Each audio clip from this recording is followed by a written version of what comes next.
মুন্সি কলকাতা আবারই বাবরি মসজিদ বানাইতাছে মাথাত করে দেখছি টানতাছে তুই এগের বিষয়ে কি কবার চাস? তো ভাই দেহ জাগর ভালোবাসা থাকবো নবীজির রূপে বা ইসলামের রূপে, তো ওরা মাতাত করে কেন?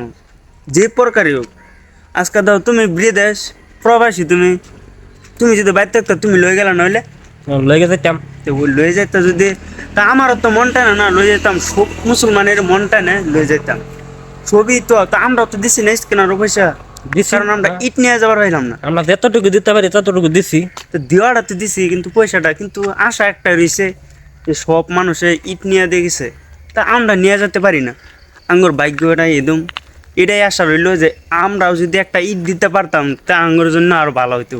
আঙ্গর একটা ইট মসজিদের ভিতরে থাকতো, দিতে পারলে। তো ওটাই তো না, যে একটা ইট একসময় বলতে পারতাম যে আমার একটা ইটও দিছি আমি ওই মসজিদটার মধ্যে, বাবরি মসজিদ।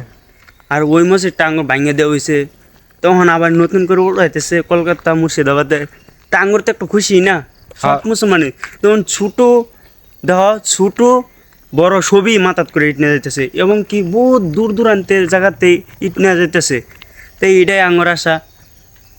তা আমরা আঙ্গুর একটাই, আমরা প্রবাসী, আমরা ইট নিয়ে দিতে পারলাম না, স্কিন আমরা যাই পাইছি তাই দিছি। তা আপনারা দুবার লেগে চেষ্টা করবেন পয়সাও, ওইখানে দিলে কোনো বিফল হয়ে যেত না। ভালো কাজ ওই আল্লাহ এক সময় ওটা হাসর ময়দানে ওটাই থাকবো।